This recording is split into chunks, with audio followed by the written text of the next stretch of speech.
I have a confession for you. This is the hardest room refresh that I have ever done.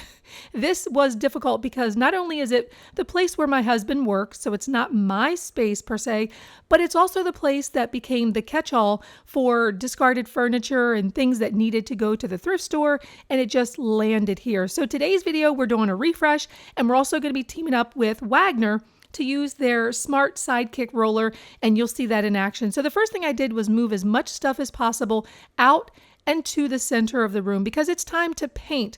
Now we're going to do an accent wall, but we're also going to do some bright white paint, and we're going to be using the sidekick. Now you have seen me use this in other videos, like when I did my kids' room makeover, but also you saw it when I did my family room refresh. And you can click that link to see more of this tool in action, but it's not difficult to set up. Everything out of the box is ready to go. You just put together a few pieces. You've got this button here that it automatically sucks the paint up into the tube and comes out through the roller cover. And you can actually use either a 1 gallon or a 5 gallon container. I tend to stick with the 1 gallons because my rooms are not huge.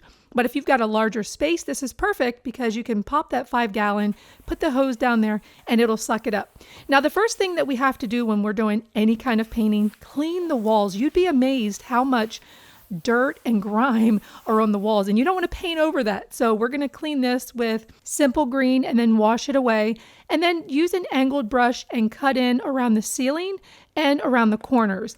Now you can tape off here. I generally don't tape if I don't have to. It just adds one more step. But if you've got a steady hand, you can easily do this with just an angled brush.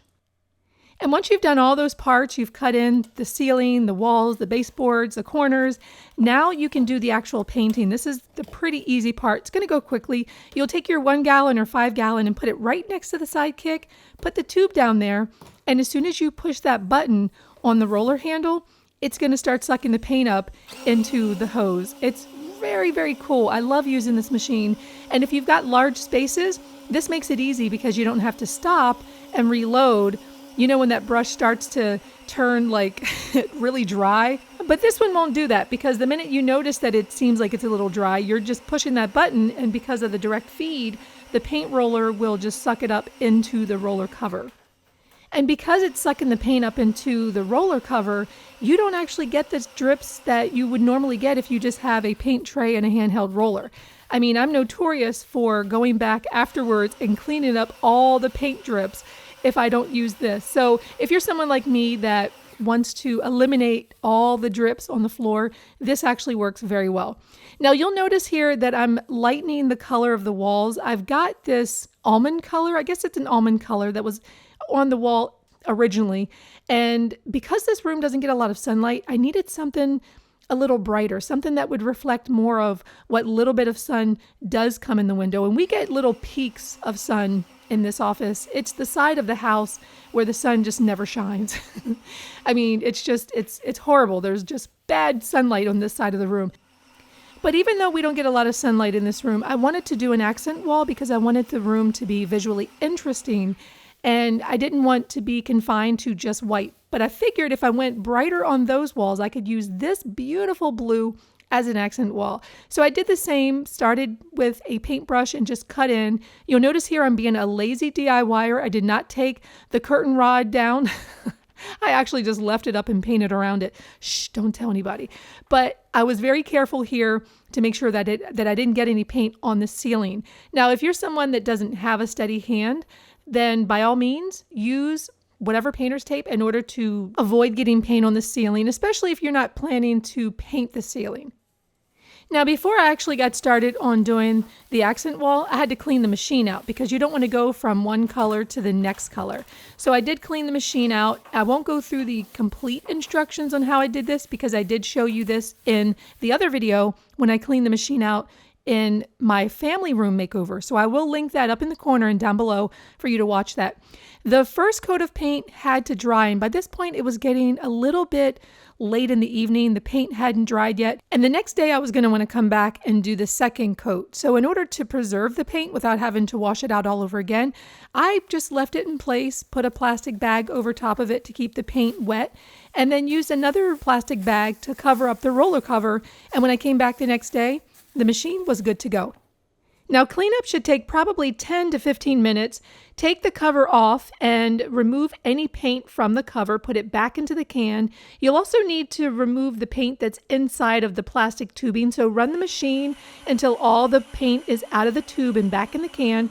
And then cycle some hot soapy water through the machine. And then use clear, fresh water and wipe all the excess paint off the outside and the tubing. And it should be good to go for the next time.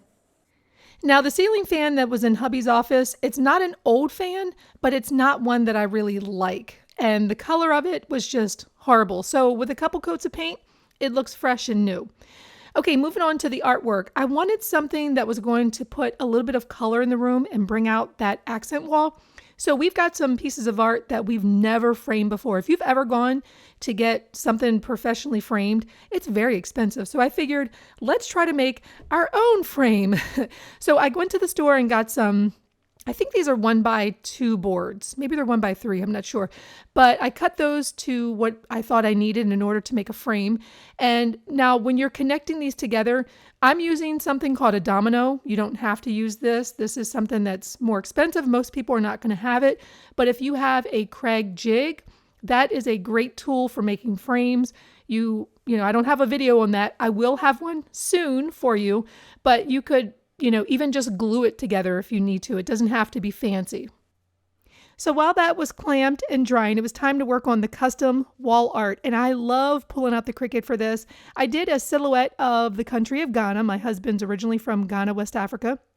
So I did that for one piece, one cutout. And then I also had found this daily affirmation my husband had written down, and I thought that would be great wall art too.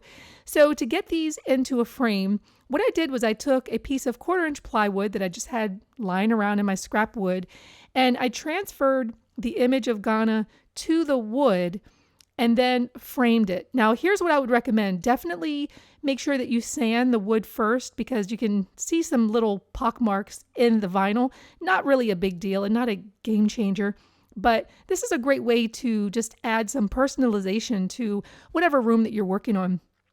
Now, for this part, this was a little bit more challenging because the letters were so small. So it took me a long time to get this onto the board. But again, it was 1/4-inch plywood that I painted white. And this frame was really nice because it had a border, and I just used some tape and taped that 1/4-inch plywood to the center, making sure that it was even, and then put it in the frame. And then I took 3/4-inch small skinny nails and just made sure that I secured the cardboard to the back.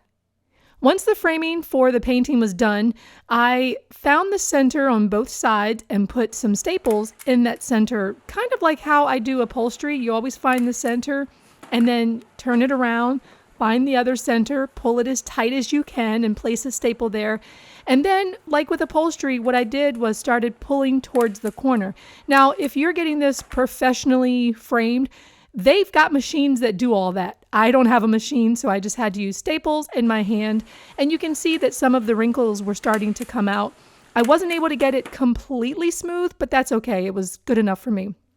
So I also had cut some additional boards, and this was going to create the frame around the framed art. And then I did 2 coats of Java Gel stain, 1 coat of top coat, and when that was dry, then I secured it with some brad nails. And you'll see here that I've got a little bit of an edge that is just hanging over the picture frame. And when it all came together, it wasn't professionally done, but I think for just a home office makeover that nobody's really going to see day to day except my husband, this was good enough for me. And overall, I liked the way it turned out. And considering we've had this art in the closet for quite a while, so it's kind of nice to be able to put this up on the wall.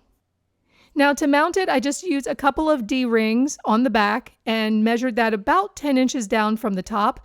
Secured that with 2 screws, and I happened to have some wire that came part of just a kit that I bought some time ago for picture hangings and things like that.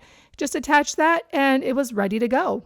So not bad for just a few dollars for the wood. And the best part was I found a $25 Han cabinet, which actually retails for over $800. It was in perfect condition. I was going to paint it to be an accent color in the room, but I thought, it's in pretty good condition. All it needs is a little bit of cleaning up. And once I cleaned it up, I just moved it into the house and it worked very well with the gray that was already in the room. So there was no need to change anything. And the reason why I was looking for this cabinet is because, we've got 3 boys and we always have to like hide snacks from them. If you bring things into the house, they will just eat it up immediately if you put it in the cabinet in the kitchen. So we're going to be actually locking things up here, and we'll actually have a key for it as well. So let's take a look at what this room looked like before. There really was no kind of personality in this room, and this is where hubby works every single day, but it became this storage place and it just was not cute at all. But this is cute, and let me tell you the struggles that I had. My husband doesn't like change. So the reason why it was so difficult is because he did not want me to touch anything. He wanted to keep the original desk, even though I said, hey, we can bring the desk from downstairs. It's a standing desk. It's going to give you more freedom to move around. He didn't want any of it until I got to the end. And once he saw the final result, he really, really liked it. So let's talk about some of the things that I did in this room, the cost of it. The framed artwork you see on the accent wall, we had those already from years ago, but we just weren't using them. So they came into this room, and I think they look really good. This frame was maybe about $7.